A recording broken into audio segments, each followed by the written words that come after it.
Welcome to The Explainer. Today, we're demystifying a system that silently shapes literally everything you understand about the world around you, the independent media ecosystem. Our goal for this explainer is to map out exactly how independent journalism actually functions, how it's funded, and why it matters now more than ever. Let's get right into it. Just think about this for a second. Who really controls the news you consume every day? When the flow of information is bottlenecked by massive corporate conglomerates or heavily monitored by state governments, the public narrative inevitably gets skewed.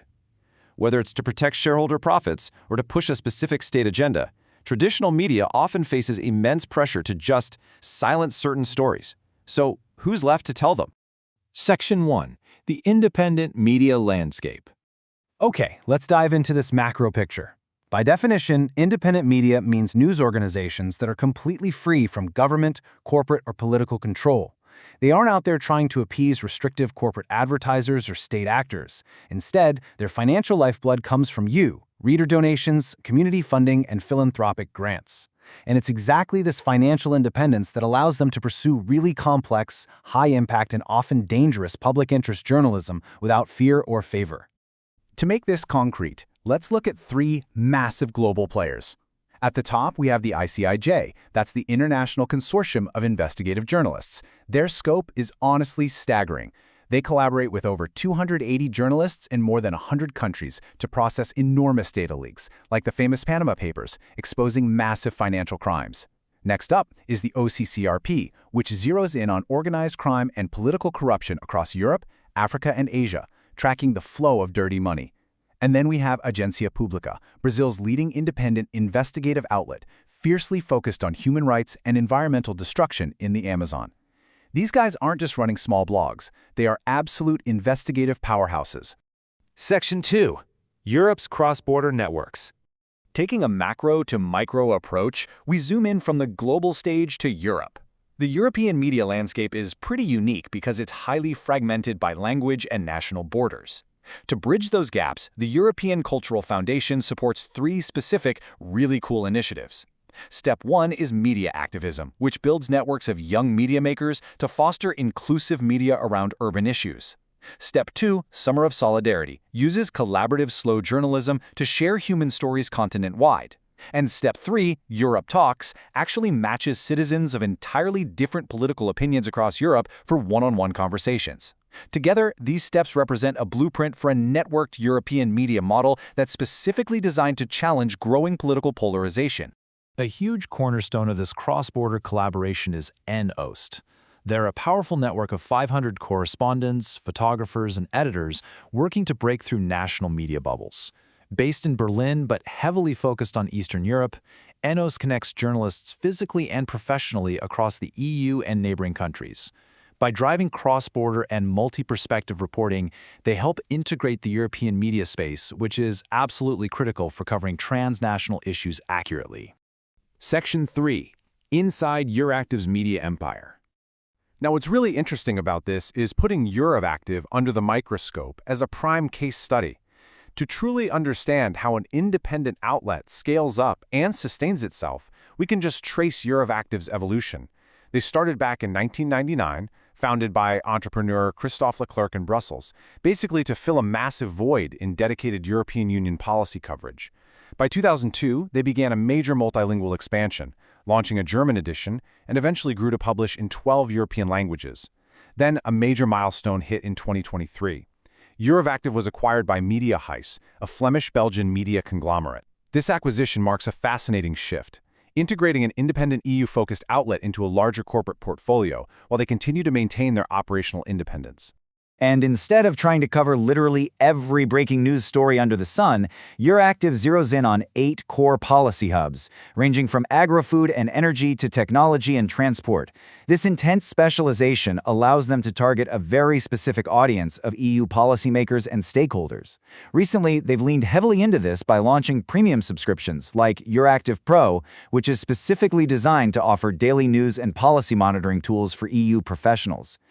1.5 million. To put that abstract number into perspective, that is roughly the entire population of Munich tuning in every single month just for EU policy news. In the highly niche world of EU policy affairs, capturing an audience of this size gives them serious influence in Brussels and across member state capitals. Demographically, it's a super balanced split, roughly 52% female and 48% male readers. But here's the real kicker. Their largest segment is age 25 to 34. They're capturing a young, professional readership that's heavily engaged in policy. This targeted professional audience base is incredibly valuable, driving a reported €6 million in annual revenue through tailored advertising, sponsored content, and those premium subscriptions we just talked about. Section 4. Navigating funding and bias. But how do you actually fund that independence without selling out? This brings up the inherent friction between sustaining an organization financially and maintaining absolute editorial neutrality. On one hand, we have Euractiv's strict, self-stated editorial guidelines, full impartiality, no political favors, and rigorous fact-checking. However, independent third-party assessments like Media Bias/FactCheck note a left-center bias in their story selection. Critics from conservative viewpoints argue that because Euractiv is so deeply embedded in the Brussels ecosystem, it naturally exhibits a structural pro-EU federalist tilt, sometimes marginalizing national sovereignty concerns. It's a classic example of how a publication's focus and insider access can inadvertently shape its narrative framing. Well, this exact friction between policy coverage and editorial boundaries completely exploded in early 2025. In January, Euractiv's editor-in-chief Matthew Karnichnig published an opinion piece for Holocaust Remembrance. In it, he asserted that ignorance of the Holocaust persists in Muslim migrant communities and linked this to rising European anti-Semitism. This opinion format sparked an immediate, intense backlash regarding the outlet's editorial oversight. The external response was immediate, and it was severe. Amnesty International flat-out condemned the piece, calling it, quote, baseless and racist accusations which stoke anti-Muslim fear and hatred. Amnesty accused the editor of conflating criticism of Israel with anti-Semitism, arguing that the publisher couldn't simply disclaim responsibility for opinion content that they felt mainstreamed Islamophobia. Following this, Amnesty publicly canceled its Euractiv subscription. And this brilliantly illustrates the profound internal challenges independent newsrooms face. The controversy caused immense internal friction. 31 Euractiv journalists reportedly wrote a letter to management protesting the piece, arguing the newsroom was being used as a platform for personal views on Islamophobia. In stark contrast, the editor defended the piece in a follow-up note, citing data, specifically an EU Fundamental Rights Agency study showing elevated rates of anti-Semitic views among Muslim populations. He argued that avoiding such data due to political correctness silences vital discussions on immigration. This incident perfectly captures the extreme tightrope independent media walks when balancing provocative opinion journalism, newsroom cohesion, and strict factual reporting.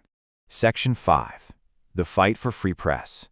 So, the absolutely crucial point here is that independent journalism isn't just some academic exercise. It operates in the real world, often with severe consequences. The reality of this work is stark.